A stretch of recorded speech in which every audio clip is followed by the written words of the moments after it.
glory.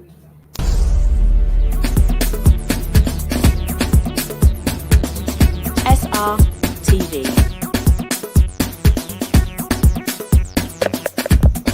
Innovative content, global audience.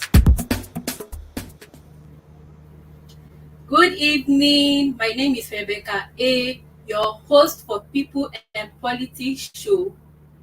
If you are new to our channel, do us well by following SRTV on our social media platforms, Instagram, Facebook, Twitter, and YouTube. This show, People and Politics, brings to you the latest insights into the factors that are shaping and are reshaping our political world. The most prominent models of political participation centers on the ability to participate, showing that people higher in socio-economic status are more likely to be active in the political process because they have the time, money, and civil skills necessary for participation. Narrowing this into democracy, there are roadblocks to a strong democracy in Nigeria. Conflict triggered by political competitions and communal, ethnic, and religious allocation rivalries are a setback in democracy that traps to democracy. Conflict, corruption prevails the daily lives of Nigerians because they fight each other because of politics. To some persons, they look at democracy as economic and social rights, the well-being of citizens, and the ability of government to provide them with lives and livelihood. And then without this meaning, democracy loses its meaning when they fail to provide the basic needs, alleviate poverty, provide security, and then other basic requirements. And then on the other hand, some people primarily sees democracy as human rights and civil participation. And to them, violation of human rights is a threat to democracy. And then if you are doing this, you are denying them access to their rights, and it can invite anarchy in the process. Anarchy is a state of lawlessness. That's when you see when their cries or their voices are not heard, you see them protest, and the protest at times leads to violence. The country right now is at food crisis. There is no security in the land, and there is food insecurity, food crisis here and there, suffering, and then that's not what we bargained for. We all came out and voted these people. When they come in, they promise us heaven and earth, and then once they are being voted, they are doing something else. Our voices are not being heard. So we need the government to look into those problems. People are malnourished. There are people everywhere, like in the north and others, poor malnutrition and lack of food, lack of security. You cannot just travel in peace by road. It's either bandits, attack, adoption, or recently they adopt about 280 something thereabouts girls in Kaduna. There is no security at all. And these are the things that our leaders promised us before they got in power. Where are we Nigerians? Is this a democracy we all voted for, which is supposed to be for the people, by the people, and of the people? Is now is democracy by themselves, for themselves and their own self. How are we here? We need answers. You can see that, but then narrowing it to our fellow youth, our citizens, at times we are our own problems too. It's true that the government have failed us, but let's look on our own selves.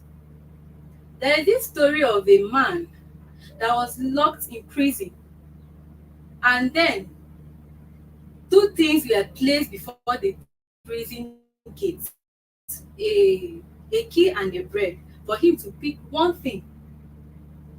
What will you pick if you are in this man's shoes? I guess the key, right? But he picked the bread. That is the situation of politics in our country. He picked the bread because he was so hungry and he forgot about the key which will liberate him from that prison, which will give him freedom. Those politicians, they come during elections, they bring us food. In fact, you will not see them doing anything until when election time comes. You see them bringing maggi, you see them bringing all sorts of things, rice here and there, and then we collect it and vote them. But it's true that there is hunger in the land, but let's look beyond the present situation. If you can solve your today's hunger, but forget the future hunger that will occur after you might have voted those people because of peanuts at that particular time.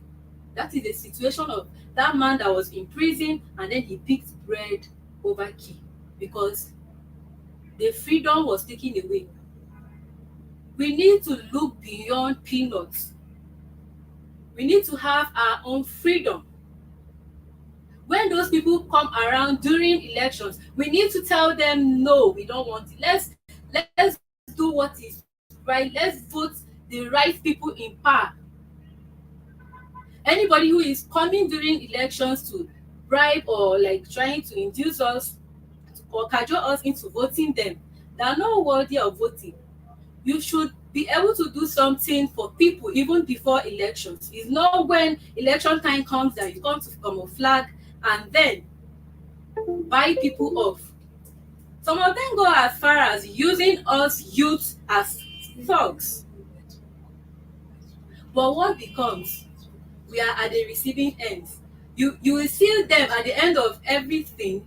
They will fly their children abroad. Even in terms of health, we are lacking behind. You see them flying out for medical treatment, medical checkup, their children flying out. We are dying here because of poor health sector, because they are flying out to do their treatment. This is where we are. Our country is very rich, but our leaders are our problems. If we put hands together, if all our hands are on deck to make sure we better Nigeria, I believe most people don't need to travel out. Everything we want is in our country, and everything we want is in our hands. They loot our monies, enrich themselves, go outside the country, save that money and enrich other countries, thereby leaving us behind in abject poverty.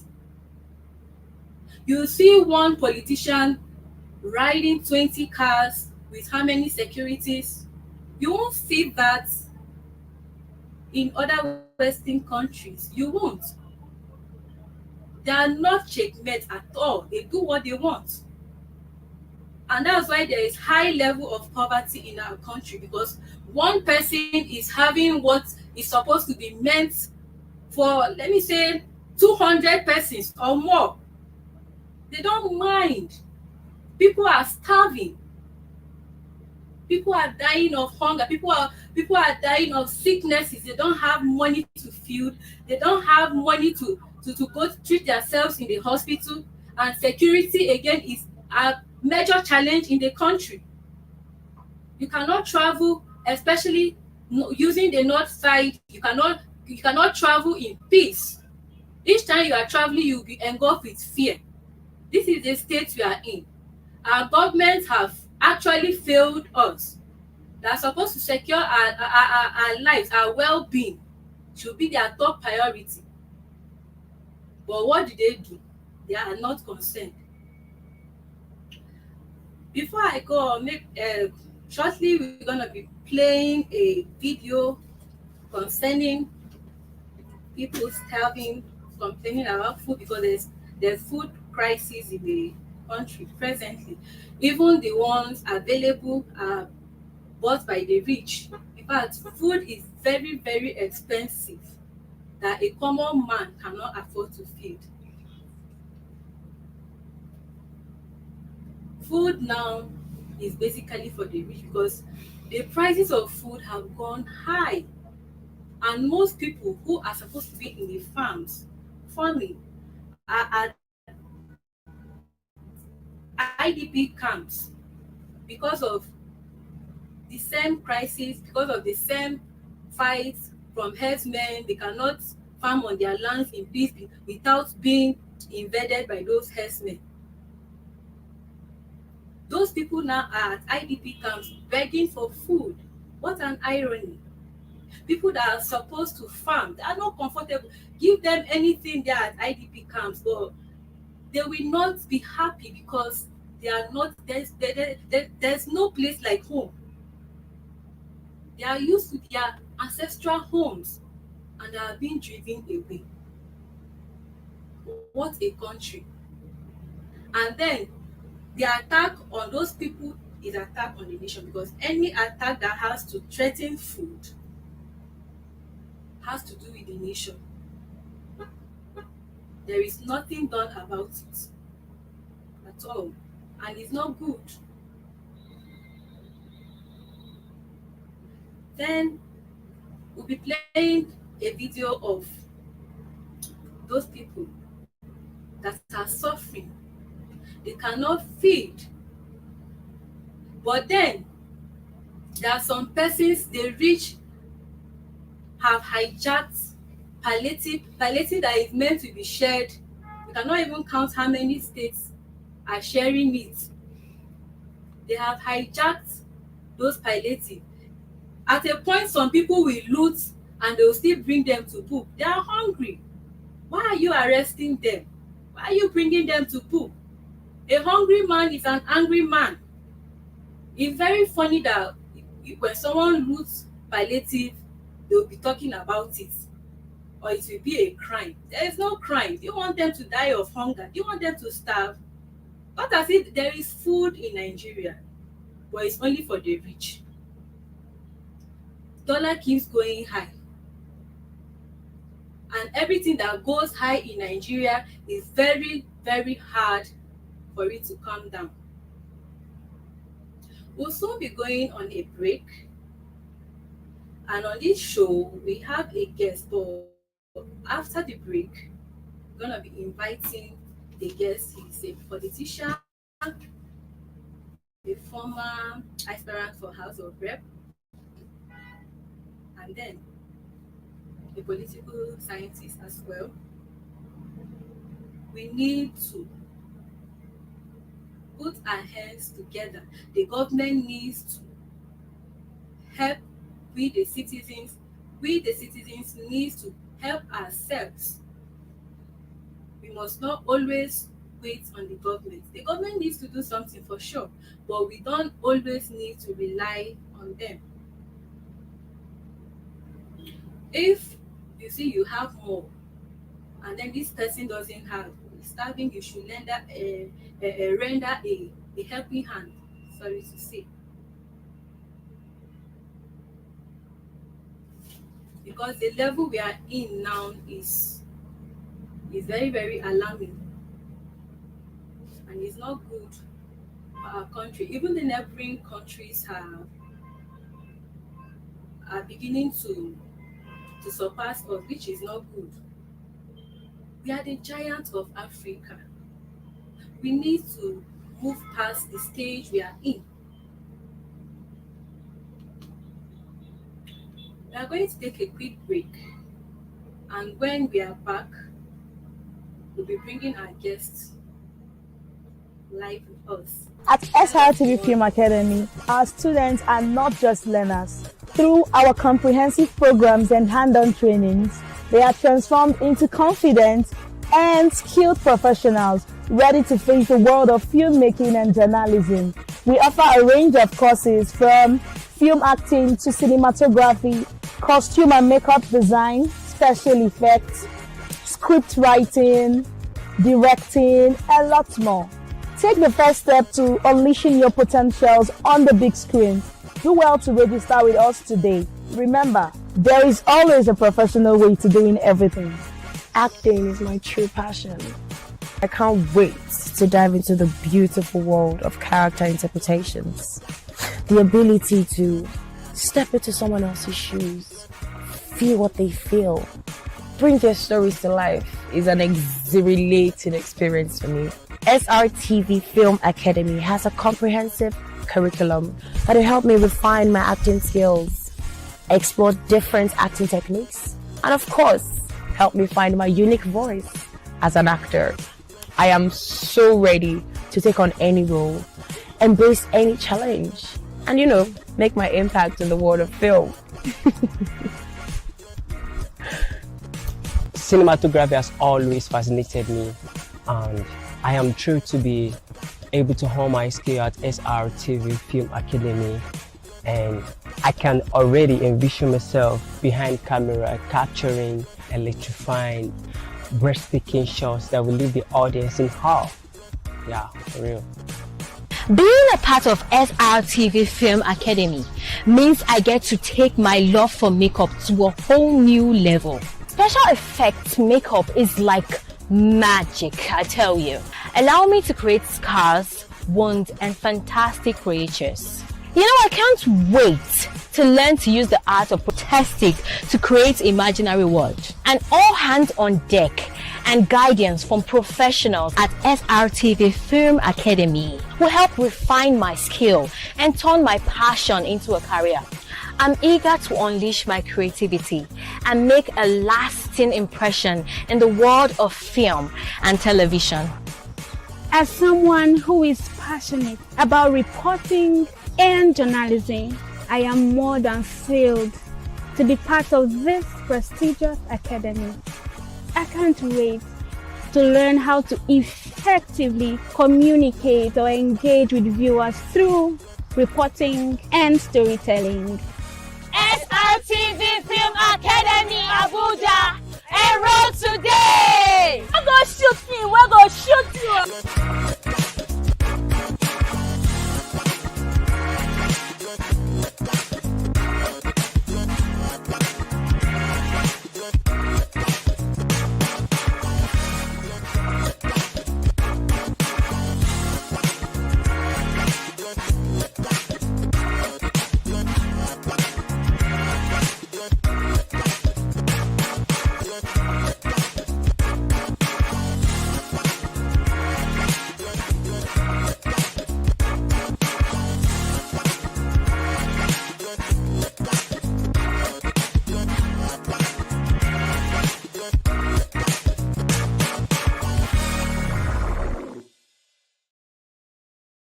Welcome back from the break. This is People and Politics Show. As I was saying, it brings to you the latest insight into the factors that are shaping and are reshaping our political worlds. If you are new to our channel, do us well by following our social media platforms on Facebook, Twitter, Instagram, and YouTube. We are supposed to be having our guest by now. I don't know if he's here. Honorable Godwin, are you here? Yeah, I'm here. Good evening, sir. How are you doing? I'm fine. Good evening. I'm Hi. back. I'm Becky. Work Hi. is fine. Work is fine. How is yours? How is Abuja today? Abuja is fine. We're here. We're all putting up with the hardship. Hardship is everywhere. So, what have you eaten today, sir? Today, okay. I had breakfast. Sorry, 1 minute. I had breakfast and that's Yeah, 1 minute. to- Please drink my chaga, my chaga. I'm Okay. enjoying. Yes, we Yeah. are. Okay. Okay. We thank God, actually. Welcome to the show. Thank you very much, Rebecca. Like I was saying, this show, People and Politics, it brings to you the latest insights into the factors that are shaping and are reshaping our political world. Yeah. So, based on what is happening in our country, Nigeria, I would like to ask you some few questions. First, Yeah. would like you to tell me the relationship between democracy and the truth. Okay. First of all, thanks to SRTV for Hello, availing sir. me this opportunity. Can you please be a little bit audible? No, can you hear me? Can you be a bit audible? Okay, can you hear me now? Yes, I can hear you now. Is it okay? Like, I don't know, because I've taken it to the highest level of the volume. Can you hear me now? I can hear you. Yeah, go on. Okay. I say thanks to SRTV to have availed me with this opportunity You're to have welcome. to be a guest on this platform. You see, we all have this problem, but being given an opportunity to say it out or to be part of those who will discuss it is something worthy of praise. Well, democracy and truth. That's the question you asked. The relationship between democracy and truth, right? Let me take you back in 2015. Are you with me? Please be a little bit audible. I can't hear you. Can you hear me now? Yes, just increase your volume a little so that I can hear you very well. Thank you. Okay, wait. Sorry, 1 minute. Let me see whether I should use audio avatar. Yeah, I can hear you now. You can hear me now? Yes, go on, please. Can you hear me? Yes, very well. You can go on, please. Okay. Now, democracy and truth. The acts of the relationship. Yes.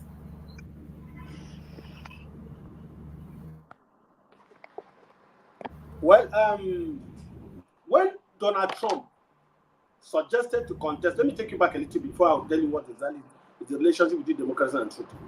When Donald Trump in 2015 suggested that he wanted to contest the American presidency, Yeah.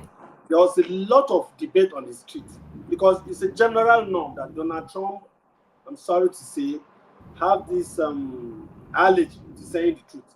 A lot of Americans see him as someone who lies a lot. Yes. So now you want to contest. America is adjudged to be the most democratic country in this, or at least that's how they want us to believe. There are a lot of people who started arguing that. How do someone who does not like saying the truth want to be president of America that wants to be seen as the #1 democratic country in this world? There was a lot of argument, and a lot of people opined and say that democracy has come under attack because Donald Trump does not have truth. They believe he doesn't say the truth. So bringing lack of truthfulness to democracy may not augur well in governance. But then going down the line, does truth often prevail in democracy? I read a book sometimes last year by Zerebi Emil. He said that truth is always under attack. Okay. Can you hear me? I can hear you. Truth is always in a freelance democracy. For instance, what is democracy? Democracy is government of the people, by the people, and for the people. Democracy also entails freedom of speech, freedom of expression, freedom of thinking, freedom of act. Okay. I could look at this and say this is white. And somebody under a democratic dispensation will come and say this is black. And that is his right. You understand? In the real sense, in truth, this is white. But somebody could now come and say this is black. And maybe we go to court, and the guy who said this is black is able to justify and win that case. This white you are seeing becomes black in a true democracy where there's freedom of speech and expression. So in real sense, there's no truth in democracy, because saying there's truth and democracy are related, that means you are saying there's truthfulness in politics. And politics lacks truth. So democracy is a part of partisan politics. So there's no truthfulness in democracy. It depends on how you look at it. Okay. So having heard your explanation, Yes. relating to your explanation, do you think democracy is practiced well in Nigeria? That is far from it's not. I would say it is totally not practiced, but we're in baby democracy. We're still learning. Nigeria just came up till 1999. We've been through a lot of, apart from the scanty in the first and second republic, where we had a little stint of democratic practice during the time of Azikiwe, during the time of Saddam Hussein and others. We are dominated by military dictatorship up to 1999, when by the Third Republic, democracy returned back to Nigeria, and it has been sustained till now. We thank God for that. But we see we are still learning. In your opening address, I love what you say. We are still besieged with a lot of communal clashes, religious crises, ethnic bigotry, nepotism. These are not elements that you find in a thoroughbred democratic government. We are still learning. Corruption still prevails in this country. So we are still, democracy is not properly practiced, but we are a gaming process. We are learning So, on the job. are you saying democracy in Nigeria is in trouble? No, I won't say it's in trouble, but it's a cause for concern. When you say something is in trouble, that we are getting close to losing hope. We are not in trouble, but we are learning. We still have a lot to learn. Why a case for concern? And the issue is this. Okay, for instance, let me give you an instance like Benue, where I come from. Democracy also talks about accountability and rule of law. Now, there is this. Okay.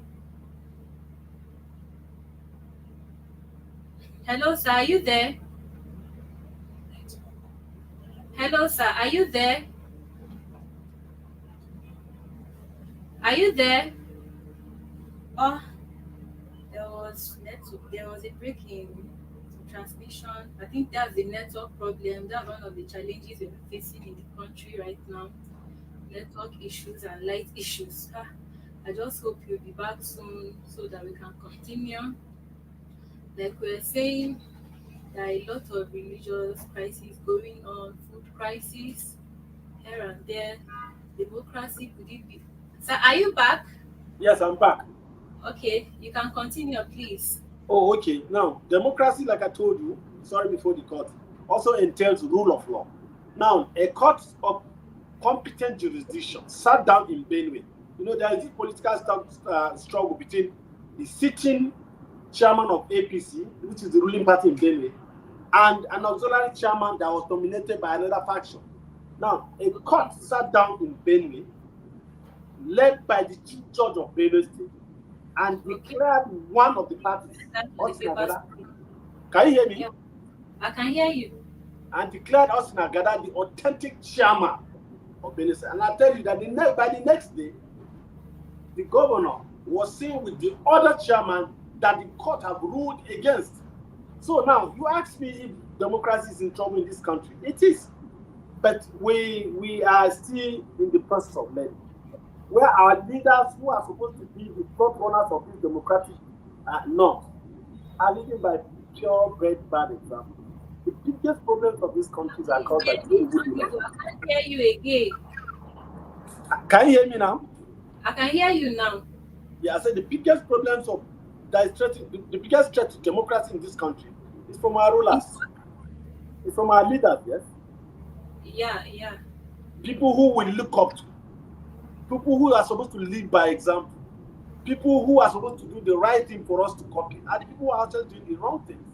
That people who have put this country in the mess that we are now.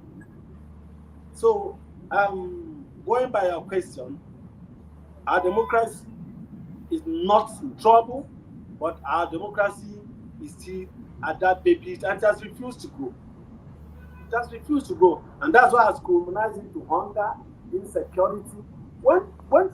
See, people know their rights. Some people know that they are supposed to be educated. Some know that they have to be employed. Their right to be employed. Nigeria is well blessed. Now you don't employ someone, you're expecting to sleep in his house. You will be sleeping and wallowing the money that's supposed to appertain to you. You become an insecure person and go to the street carrying arms and guns. I can't hear you again. But I can hear you clearly. Can you hear me? I can't hear you very well. Please be audible, please. I've been audible. Okay. Can you hear me now? Yes, I can hear you now. Yes. I say that our leaders are causing these problems. And when they don't do the needful, the youth resort to violence. The youth resort to arms taking, resort to robbery to survive because they must survive. These people know that they have to be employed. They also know that they have to be educated. They also know that some people somewhere are carbonizing the wealth of this nation and eating it along with their families. So Okay. we have a lot to learn in this democracy. We must grow above certain level of democracy. We have to grow. Between 1999 till date, we have not made any remarkable progress. We may have improved a bit, but we have not made the remarkable progress that we deserve as a country. Okay.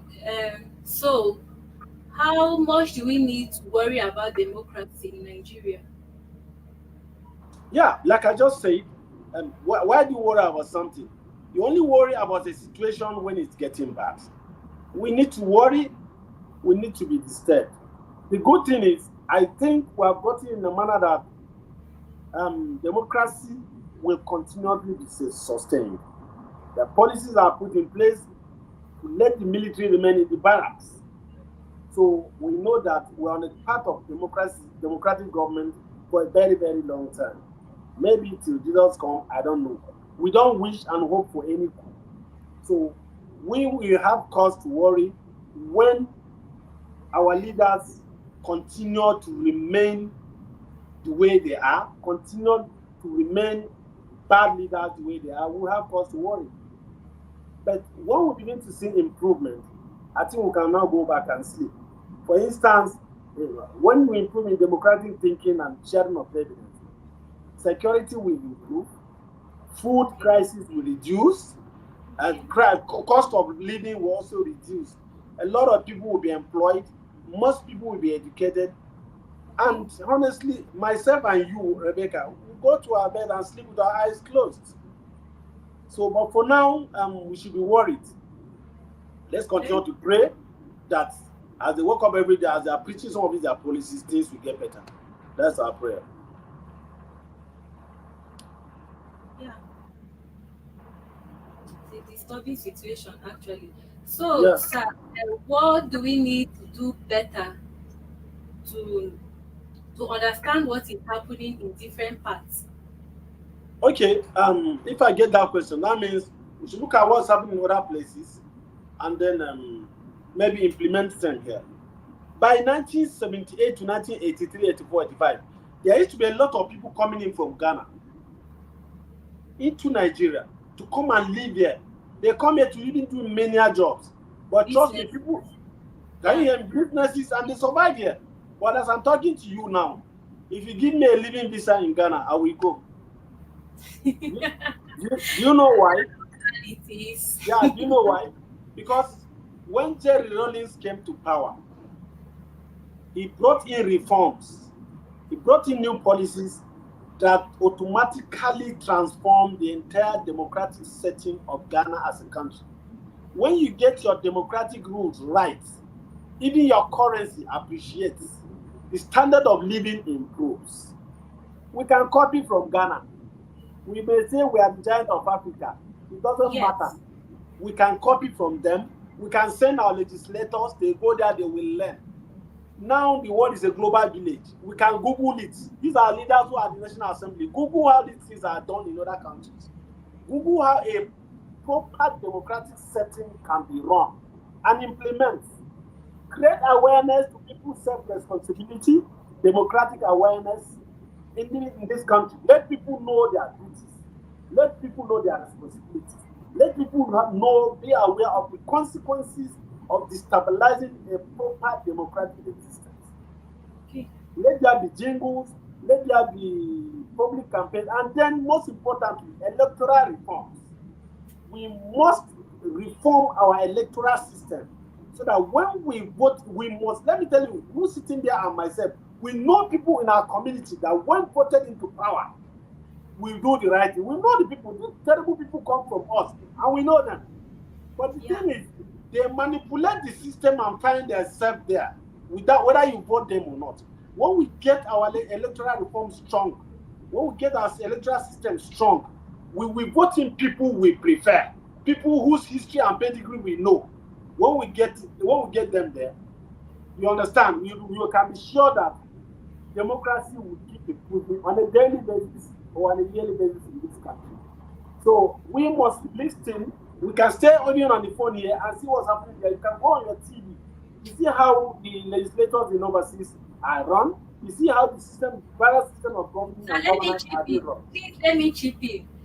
Sorry? In as much as it's true that they manipulate us, but at times we also have problems because we are bought over during elections. Like they price people on the day of the election. So their preferred candidate, they just sell out their vote because of a male peanut at that particular time. So let it be something. Yes, you are also correct. But let me tell you, we can start to take it from the beginning. One, they deliberately impoverish me and you so that when they come on that election day, they will be able to buy me and you. If they have provided employment for me and for you and for everybody, what is that 1,000? What's that 10,000 naira on election day? You look at it and laugh. That will be money me and you will be dashing to people. You understand? So I blame the people, yes, but the politicians are deliberate in this. They go to, okay, my governor has locked accounts for 6 months now. Go and see the level of poverty in Benue. And now I go, you are on your way to move and you stop and you give a woman 10,000 naira. And you say this is who she will vote. Honestly, she will vote whoever you prefer. So these things, you have to look at it from both sides. You understand? You have to look at it from both sides. The government is culpable. The government is guilty. Even if they are deliberate about some of this, they impoverish the people, make the people suffer, so that the day they come with peanuts, you will follow.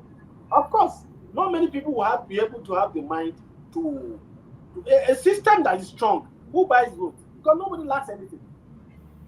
In a strong democratic system, who are you going to buy? Is it 5,000 that I don't have? I don't even need the 5,000 because everything I need with my children should be in place. So I blame the people, but I blame the government more. Yeah, it's a two-way something. Yeah. So from all you've said, will you say, do you prefer the military regime to the civilian regime? No. I would prefer the worst democratic regime. What? The worst democratic regime is better than the best military regime. But at least if you're right during a military regime. No, let me tell you, during military regime, as some of us have a talk. Can you hear me? Yes, I can hear you. During military regime, me and you cannot sit here analyzing the situation. This studio, you cannot sit down there and be asking me questions to assess the government. 3 people will walk in there and walk you out. They'll start looking for my office. Maybe I'll see where they enter and now jump through window and start running. You can't even have time to analyze. Don't even think it. The worst democratic dispensation is better than the best military regime. So I prefer democracy. We continue to fire them. We continue to fire them until they improve. All right. So the final question: what can be done to maintain and improve democracy in Nigeria? Okay, like I think I mentioned a few before. Electoral reforms, create awareness in the minds of people, let people be very, very conversant with their duties and responsibilities as responsible citizens of this country. Let the leaders continue to go for trainings, continue to go for cohabitation, going across board to study how these things are done. I said it earlier, if the jail is getting it better, if Benin Republic is getting it better, there's no shame. Let's go and learn from them. Yes. Yes, and let's go and do it. And then please, let's continue to put in policies to keep the military in the barrack so that we sustain our democracy and we improve it. We continue to read, continue to improve, and then voting leaders, electoral, let's vote in leaders that have conscience, that have the fear of God. And if we do that honestly, I think we'll continue to sustain and then maintain a good form of democracy in this country. Okay. Thank you so much for coming on the show. Thank you, Honorable GODWIN DAJOH, for coming on the show with us. It was so impromptu. I had to inform you late hours yesterday, but you wanted the permission to be here with me on my show. So I appreciate you a lot. Thank you very much, Betty. Thank you. You're welcome. And we'll draw the curtains for today with you. We're looking forward to seeing you next time again. Thank you and do have a nice day. And you too. Thank you very much. Thank you. So, to my viewers, I plead on the government to provide us with security, provide us with machineries, promote agriculture in the country. Let's just bring reforms. What will make it right? If Ghana, Benin Republic, and the rest of the neighboring countries can make it right, Nigeria can make it right. We are the giants of Africa. We need to be at the top and not at the back. Forward ever, backward never. Again, this show, People and Politics, we keep bringing you the factors that are reshaping our political world. We'll draw the curtain for today. I remain your host, Rebecca A, for People and Politics show. We meet you next time, same station. Bye. Are you tired of endless search for the perfect property? Look no further. Let SRTV Real Estate be your trusted partner in the journey to finding your dream home. We can offer you a dream home in a serene environment and beautiful ambience, surrounded with modern nature. That's definitely what you crave for. Well, you asked for it, and here we have it. Why not live the best of your dreams by making do with time, space, and value? The smartest form of real estate investment is that which is done at the initial public offer. Join the long list of satisfied clients who have chosen SRTV Real Estate for all their property needs. We pride ourselves in turning your dreams into homes. Act today. Secure your slice of a palace, even on a flexible payment plan, and embark on a journey towards a brighter tomorrow. Your dream is valid, living in a place of fabulous wealth and great opportunities. Don't compromise the standards of living. Explore the world of vast opportunities by investing in SRTV Real Estate today. Superb location, habitable, accessible, attractive, and a secret to every smart investor. For your real estate, SRTV is trusted and reliable. Contact us today with the number on the screen or email us at realestate@superiorradioandtelevision.com.